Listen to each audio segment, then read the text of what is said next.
tudd Modou Fall président FENOPST fédération nationale des organismes privés stockeurs et transporteurs.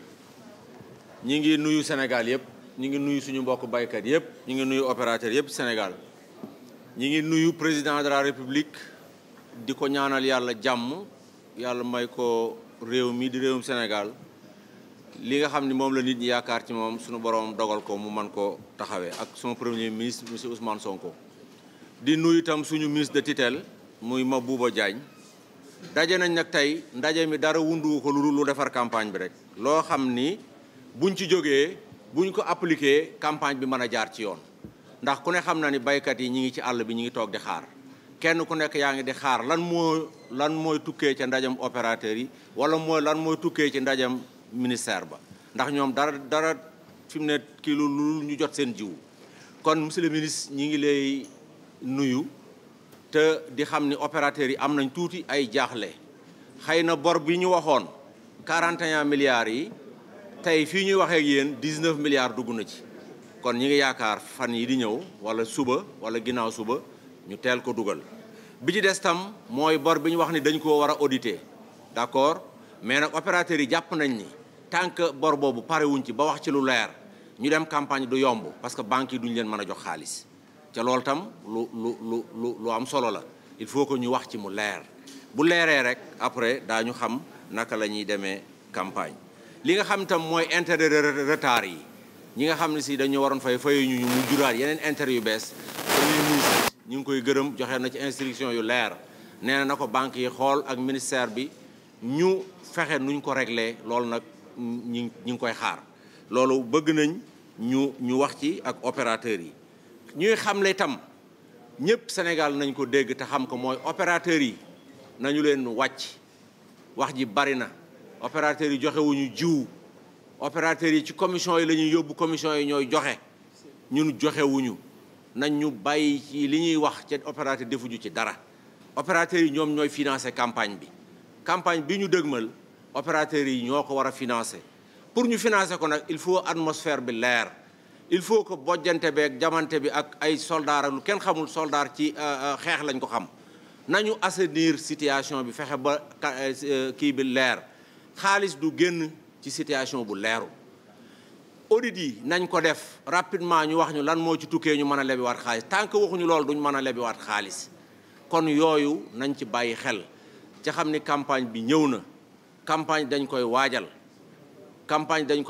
da campagne dafa lay wax pare nga ne waaw mun la ay ca pare nga parewoo mun la ba déwén kon nag ñi nga xam ne si ñun ay acteurs lañ am na yeneen acteurs yu ñu ko seqal waaye ñun daal pare nañ su fekkee ministre bi recevoir nañu ñu toog waxtaan ak moom conditions yi ñu toog discuter ci après ñu xool nu ñuy demee campagne kon loolu mooy li nga xam ni moo ñu fi tax a toog tey. mais nanguwu leen borom tënk yi ñëw ci kii bi yéen opérateurs yi. non bañuñu ko ñun waxuñu ni bu borom tën yi ñëw waaye dama ni xaalis kenn du ko génne ci parce que ñi ngi wax ni am na ay yu ñu denc yoo xam ni kenn xamagu ko dañu ni xaalis kenn du ko génne ci atmosphère boo xam ni leerul opérateur buy dem di lebi milliard di ko lebal état ci condition yu leer la te ñun ay partenaire lañ partenaire da nga koy woo ngeen toog discuter ba juboo ci prix yi ak ci lépp juboo waxaguñ ci dara loolu yëpp il faut ñu juboo ci pour ñu mën a dem campagne juboo ci bor bi xam nu ñu koy fayee ca ñu daal di ñu koy fay ndax bor boo xam ne dañ koy auditer xamuñu lu cay jógee banques yi ñu lebaloon xaalis bi ñu ngi ñu taxaw il faut que ñu xam lan mooy tukkee ci audit yooyu ba pare door a mën a xam lu ñuy def ak banque yooyu donc loolu la ñu wax ni nañ ci ñi ngi interpeller premier ministre ci loolu ak président de la république sax dañoo bëgg mu recevoir ñu ndax mënoo am lu day nii cim réew 120 milliards yi nga xam ne moom lañ bëgg a def ci campagne bi ñun ñoo ko war a financer ci président du leen recevoir wala premier ministre du leen recevoir barki démb lañ fi recevoir patronat bi ëpp ñu lu ñuy def barki démb lañ fi recevoir syndicat bi ëpp ñu lu ñuy def kon ñoom tamit dañoo bëgg ñu recevoir ñu wax ak ñun ñu xam nu ñuy demee campagne ak nuñ dul demee campagne ndax kat wax nañ ko ñoom jubal jubbanti ca loola lañ fas yéene tënku waaye nag comme ñoom loola lañ wax nag nañu fexe ba loolee ñun ñii tam ñu appliquer ko ba nga xam ne ñun daañu mën a dem campagne situation yi ñu toll de lëndëm na coow li bari na ca xamuñu kenn ku ne ban tànk nga yëkkati loolu daal lañ bëggoon a wax wasalaam. Monsieur Fall, am naa benn question.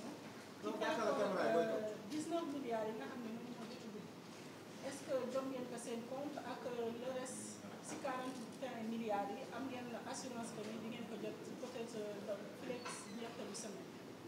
waaw maanaam compte yi sax li ma jot ci li ñu ma yónnee ma xool ko mat na 20 milliards am na lu dem BND am na lu dem BIS am na lu dem CBAO am na lu dem Crédit Agricole ñooñu ça dépend fi client bi am compte bi ñu ko sommee dajale ko 20 milliards dugg na sur 41 ministre wax na ci suba nii li ci des ñi ngi defar kayit yi pour yóbbu ko trésor pour ñu fay ko kon ñu am yaakaar ni xëy na fii ak suba ginnaaw suba xëy na loolu yëpp 41 milliards dina dugg su 41 milliards duggee itam dañoo bëgg bor ren bii ñu wax ci lu leer pour ñu mën a dem campagne lii ñu fi wax léegi la ñu bëgg a waxtaane ak ministre bi ñu am ci ay déggoo ñu door a xam lan la ñuy def.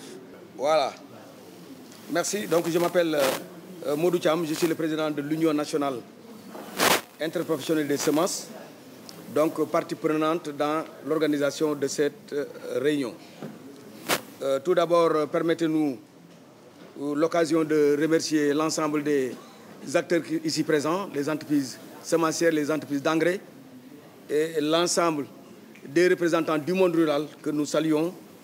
Et nous saluons aussi Monsieur le Président de la République, son Premier ministre, notre ministre de tutelle, le ministre de l'Agriculture, Monsieur Mabouba Diagne. Nous nous réjouissons en tout cas d'avoir organisé cette rencontre pour discuter en tout cas, et le thème principal c'est exactement préparer la campagne agricole 2023, 2024, 2025.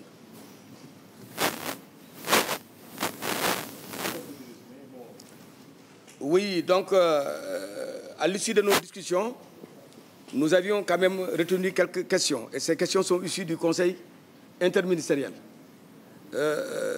La première question était relative aux intérêts de retard. C'est-à-dire nous avons pris des crédits au niveau de la banque pour appuyer les programmes agricoles antérieurs.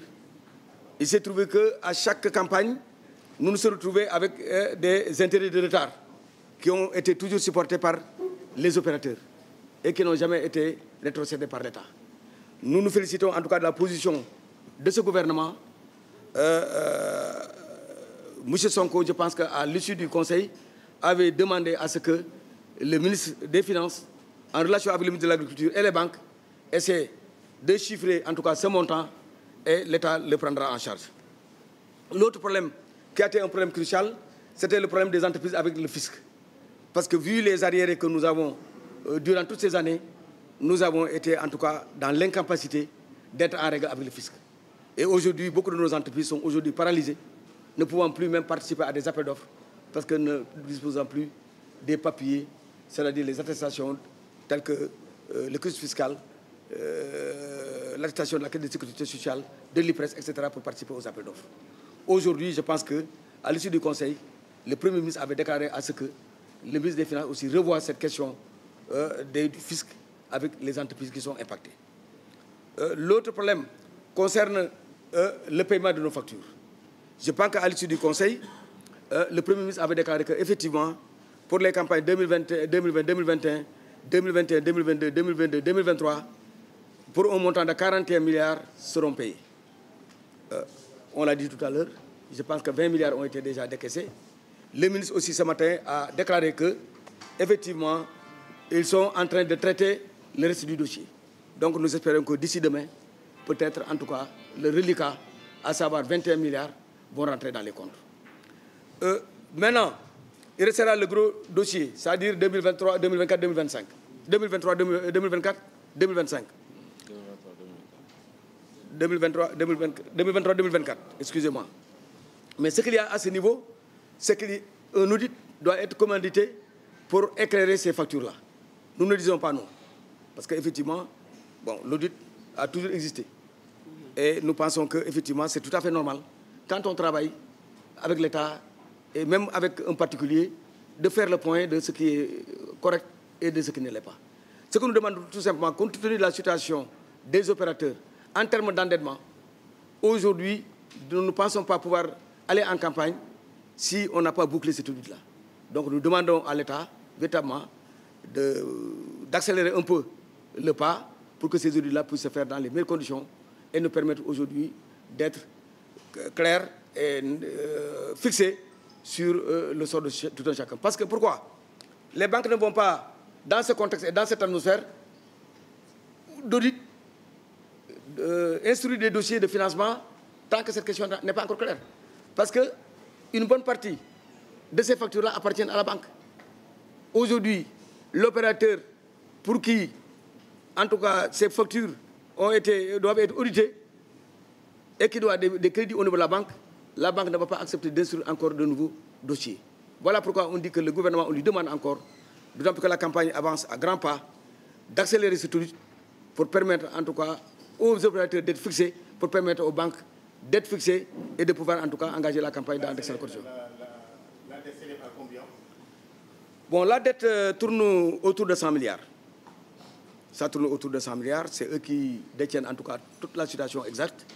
Mais nous, en tant qu'opérateurs, chacun sait ce qu'on doit. Est-ce que vous pouvez commencer le travail à partir des 20 milliards qui sont déjà là? Les 20 milliards ne pourront pas nous permettre de travailler. Même les 41 milliards ne nous permettront pas de travailler. Parce que ce que nous devons au niveau des banques dépasse largement ce montant. Donc aujourd'hui, ce qui sera intéressant, c'est que l'État puisse éponger toutes les dettes. Parce qu'il y a des dettes qui datent de très longtemps. Il y a des dettes qui datent de très longtemps, qui dépassent même l'intervalle qu'on a fixé, 2020. Il y a des dettes même qui sont antérieures à 2020. Donc aujourd'hui, nous pensons que la meilleure manière de nous permettre de pouvoir être efficaces dans ce qu'on nous demandera de faire dans cette campagne, et nous voulons vraiment y aller, parce que nous avons toujours accompagné l'État dans ces programmes agricoles, parce que nos activités sont des activités du monde rural. Nous sommes de la chaîne de valeur agricole. Donc, si aujourd'hui on nous retourne ce que nous avions mis dans ces campagnes-là, nous serons à mesure de pouvoir en tout cas continuer le travail comme il le demande, et ce sera pour le bonheur de l'ensemble du monde rural et de l'ensemble de l'économie sénégalaise.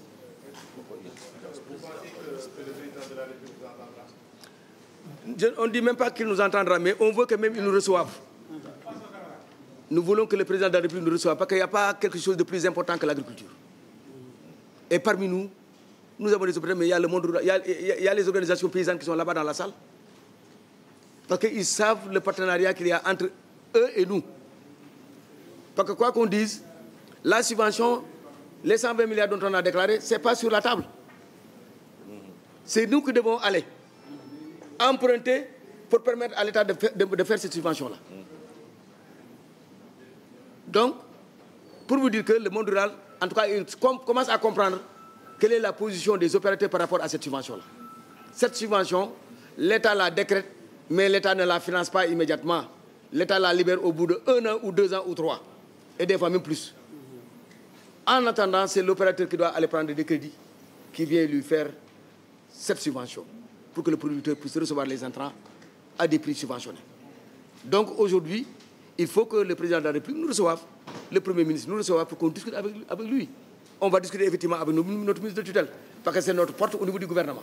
Mais nous voudrions que, comme il a reçu les syndicats, il a reçu en tout cas pas mal d'acteurs qui reçoivent aussi le monde rural.